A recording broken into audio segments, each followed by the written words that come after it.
قدرت کے دلائل چل رہے ہیں۔ آج کی پہلی آیت مبارکہ میں دلیل نمبر 8 کا تذکرہ ہے، کمال علم و کمال قدرت۔ فرمایا وَلِلَّهِ غَيْبُ السَّمَاوَاتِ وَالْأَرْضِ، اللہ کے لیے ہیں پوشیدہ باتیں آسمانوں اور زمینوں میں، کل غیب اللہ کے لیے ہے۔ یہ غیب سے مراد وہ چیزیں جو انسان اور جنوں سے پوشیدہ ہے۔ اللہ جل شانہ سے کوئی چیز پوشیدہ نہیں ہے۔ جہاں بھی اللہ جل شانہ کے لیے عالم الغیب والشہادہ بولا جاتا ہے، اس سے مراد یہی ہے کہ وہ پوشیدہ چیزیں جو انسانوں سے پوشیدہ ہیں، جنوں سے یا دوسری مخلوقات سے، وہ چیزیں ہوں یا محسوسات ہوں، غیر محسوسات، کوئی بھی چیز ہو، وہ مراد ہے۔ وَمَا يَعْزُبُ عَنْ رَبِّكَ مِن مِّثْقَالِ ذَرَّةٍ فِي السَّمَاوَاتِ وَالْأَرْضِ، اللہ جل شانہ کے ہاں تو کوئی رائی کے دانے کے برابر بھی کوئی چیز پوشیدہ نہیں ہے، اللہ کے علم میں ہے سب کچھ۔ اور یہ بات بھی ذہن نشین کر لیں کہ یہ صفت خاص اللہ کے لیے ہے۔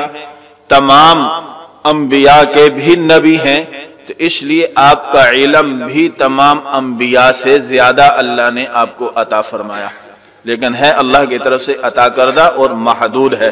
تو اس لیے جب غیب کی تعریف ہی یہ ہے کہ علم ذاتی ہو اور لا محدود ہو، تو پھر اللہ کے علاوہ یہ تعریف کسی اور پر صادق نہیں آتی۔ تو اس لیے فرمایا کہ تمام غیب زمین و آسمان کے سارے کس کے لیے ہیں؟ اللہ کے لیے۔ اللہ کے علم میں ہے کہ کون کیا ہے۔ انسان کا ایک ظاہر ہے، ایک باطن ہے۔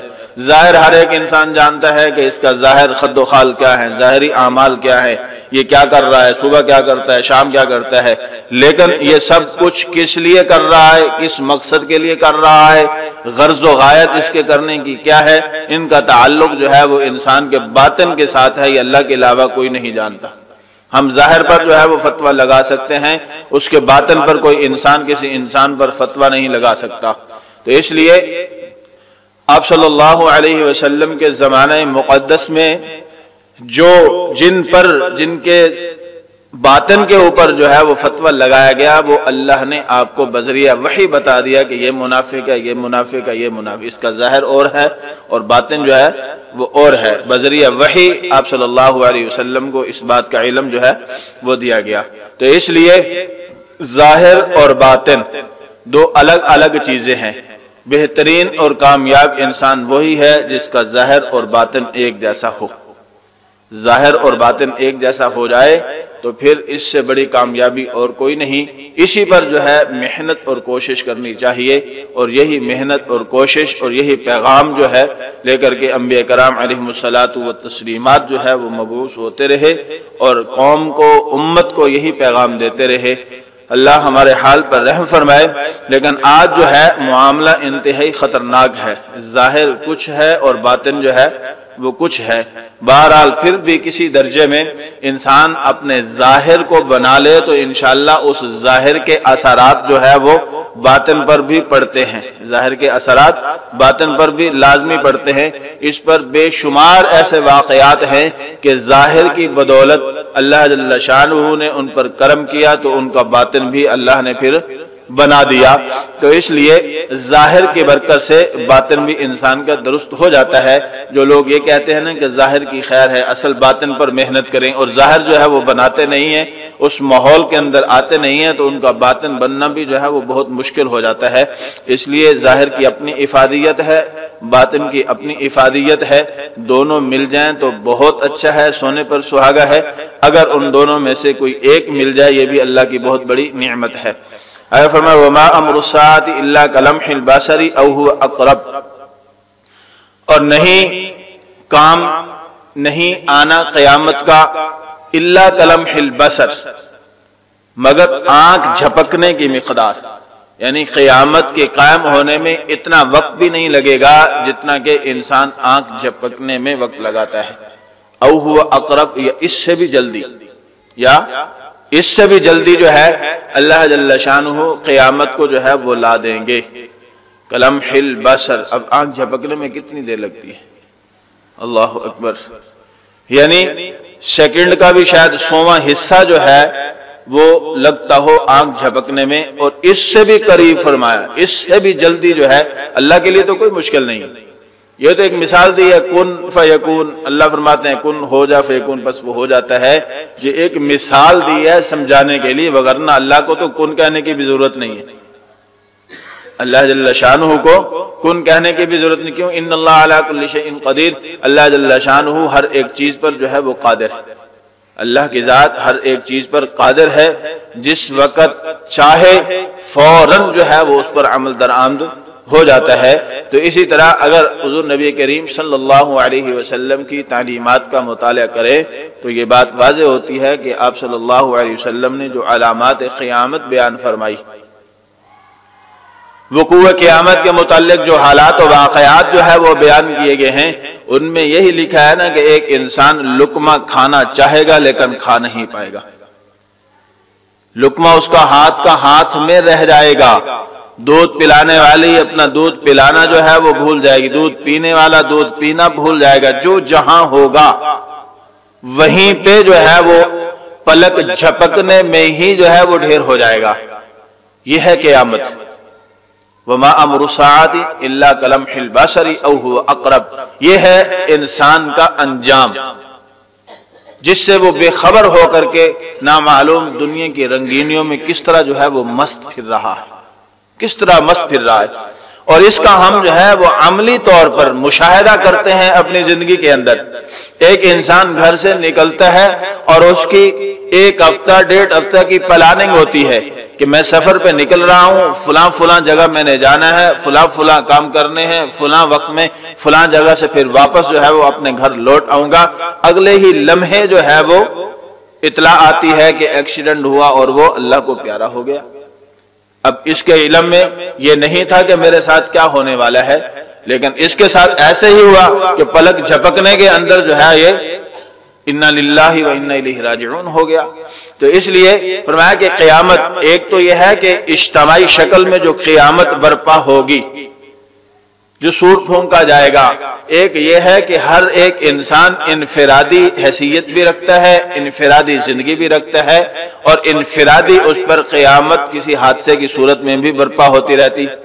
اسے فرمایا تھا مَن مَاتَ فَقَدْ قَامَتْ قِیَامَتُهُ، جو مر گیا اس پر قیامت برپا ہو گئی، اس کا تو اگلا مرحلہ جو ہے وہ شروع ہو گیا۔ انسان جیسے ہی اس کو موت آئی سمجھو اس کے لیے قیامت جو ہے وہ شروع ہو گئی، اب اس کے آگے کا مرحلہ جو ہے وہ شروع ہو گیا، اور آگے کے مراحل کی پہلی منزل جو ہے وہ قبر ہے۔ انسان کے آخری زندگی کی اس دنیا سے جانے کے بعد آخری مراحل کی پہلی منزل جو ہے وہ قبر ہے۔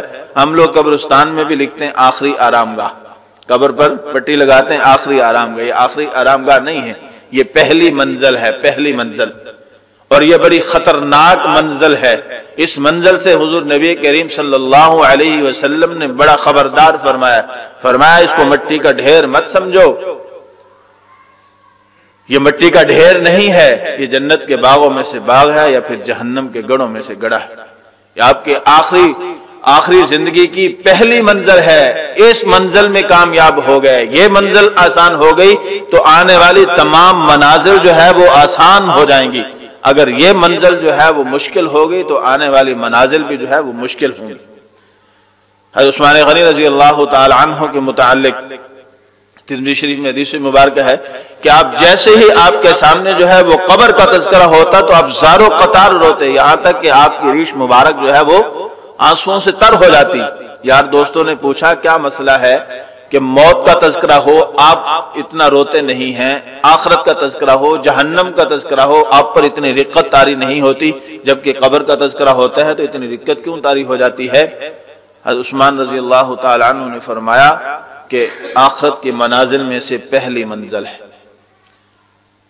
اس لیے یہ کامیاب ہو گئی، یہ آسان ہو گئی تو سمجھو آگے بھی آسانی ہے، اگر یہ ناکام ہو گئی تو آگے بھی ناکامی ہے۔ اس لیے قبر کو مٹی کا ڈھیر نہیں سمجھنا، اس قبر کو جنت کے باغوں میں سے باغ بنانے کے لیے جو ہے ہمیں اس دنیا میں اس محنت کے لیے بھیجا گیا۔ اللہ اکبر، ان اللہ علی کل شیء قدیر، بے شک اللہ ہر چیز پر قادر ہے۔ اب انسان کا اس دنیا کے اندر جو بھی آیا اس نے جانا ہے، یہ ایک اٹل حقیقت ہے، کل نفس ذائقۃ الموت، یہ ایک اٹل حقیقت۔ اس کے ساتھ آگے کیا ہونا ہے یہ اللہ کے علم ہے، کسی انسان کے علم میں نہیں، اور اس بات کو اللہ نے مخفی رکھا ہے۔ ہاں، لوگوں کی تنبیہ کے لیے، اس دنیا کو سنوارنے کے لیے، فکر آخرت پیدا کرنے کے لیے بعض اوقات اللہ جل شانہ جو ہے وہ ایسے واقعات رونما فرماتے ہیں کہ اہل دنیا دیکھ لیتے ہیں کہ کون سے راستے پر چلنے والا اس کی یہ پہلی منزل آسان ہوگی، اور کون سا تھا جو اس راستے پر چل رہا تھا اور اس کی یہ پہلی منزل جو ہے وہ مشکل ہوگی۔ یہ اللہ جل شانہ دکھلا دیتے ہیں۔ اور عموماً آج کل چونکہ سوشل میڈیا کا دور ہے، بے شمار ویڈیوز جو ہے وہ منظر عام پر آتی ہیں، حفاظ قرآن، قرآن کی خدمت کرنے والے، اللہ والے، اپنا ظاہر جو ہے وہ بنا کر کے باطن پر محنت کرنے والے، اللہ کے حکموں کو مان کر حضور نبی کریم صلی اللہ علیہ وسلم کے طریقے کے مطابق زندگی گزارنے والے، اور اپنے چہروں کو سنت رسول سے سجانے والے جو ہے، ایسی بے شمار ویڈیوز کہ اگر قبر کو منتقل کرنے کی نوبت آئی یا قبر گر گئی اس کو صحیح کرنے کی نوبت آئی تو وہ بالکل ایسے سال ہا سال بعد بھی ان کے اجسام جو ہے وہ محفوظ اور ان کا کفن جو ہے وہ محفوظ ہے۔ اور بعض ایسے کہ جنہوں نے نہ اللہ کے احکامات کو مانا، نہ حضور نبی کریم صلی اللہ علیہ وسلم کے طریقے کو اپنایا، بالکل اس طرف جو ہے وہ توجہ ہی نہیں دی، اور اپنی مستیوں کے اندر رہے، دنیا کی رنگینیوں میں مست رہے کہ بس اس دنیا کے اندر آنے کا مقصد ہی جو ہے عیاشی اور فحاشی اور ریانی اور منمانی جو ہے وہ کرنا ہے۔ تو پھر اللہ جل شانہ نے ان کا انجام بھی دکھلا دیا کہ بے شمار ایسی ویڈیوز جو ہے وہ آئیں کہ ان سے جو ہے وہ کیڑے نکل رہے ہیں، سانپ نکل رہے ہیں، بچھو نکل رہے ہیں، کہ ان کے اس پہلی منزل کو اللہ نے جو ہے وہ برباد کر کے رکھ دیا۔ کیوں کہ جب انہوں نے اللہ کے راستے کو چھوڑا تو پھر انجام تو یہی ہونا تھا۔ اللہ اکبر کبیرہ۔ تو اس لیے اس دنیا کے اندر حضرت انسان کو اللہ جل شانہ نے جو بھیجا ہے تو وہ اس لیے نہیں بھیجا کہ یہاں وہ منمانی زندگی گزارے، بلکہ اس لیے بھیجا ہے کہ یہاں پر اللہ کی مان کر چلے، تو اللہ نے اس کے لیے آخرت میں جو ہے وہ من چاہی زندگی بنا کر کے رکھی ہے۔ ما تشتہی انفسکم ولکم فیہا ما تدعون، کہ جب آخرت میں جاؤ گے تو پھر تمہیں من چاہی زندگی ملے گی۔ تو یہ دنیا کی زندگی چند سانسیں، کچھ معلوم نہیں کہ ابھی جو سانس چل رہی ہے یہ رک جائے، ابھی رک جائے، کسی کے علم میں کوئی بات نہیں۔ اور یہ صرف اور صرف کس کے علم میں ہے؟ اللہ کے علم میں ہے۔ اللہ ہی جانتے ہیں کہ کس کی سانس کو کس وقت جو ہے وہ روک دینا ہے۔ تو اس لیے ہمیں اپنی اس زندگی کو قیمتی بنانا چاہیے، اللہ کے احکامات حضور نبی کریم صلی اللہ علیہ وسلم کے طریقوں کے مطابق جو ہے وہ ڈھالنا چاہیے۔ کچھ معلوم نہیں کس وقت جو ہے، ویسے تو علامات ہیں فلاں ہوگا فلاں ہوگا فلاں ہوگا، پھر جو ہے وہ قیامت قائم ہوگی، تو یہ ساری علامات اپنی جگہ پر برحق ہیں، لیکن کسی انسان کو اس بات کی جو ہے وہ تصدیق ہے کہ یہ ساری علامات وہ دیکھے گا؟ کوئی انسان اس بات کی وارنٹی دے سکتا ہے کہ یہ ساری علامات دیکھ کر کے امام مہدی کو بھی دیکھے گا، اس کے لشکر کا بھی حصہ بنے گا، پھر دجال کے خلاف جہاد بھی کر دے گا، پھر عیسیٰ علیہ السلام کا استقبال بھی کرے گا، پھر آپ کے لشکر میں شامل ہو کر کے جو ہے وہ کامیاب زندگی گزار لے گا؟ کسی کے علم میں نہیں ہے۔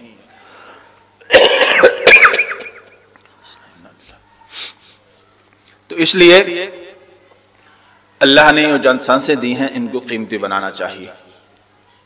اللہ سے دعا کرتے ہیں کہ اللہ جل شانہ ہم سب کو سمجھنے عمل کرنے کی توفیق عطا فرمائے، اور اس دنیا کے اندر جو اللہ نے ہمیں چند سانسیں دی ہیں، جو زندگی دی ہے، اس کو قیمتی بنانے کی توفیق عطا فرمائے۔ وما علینا الا البلاغ۔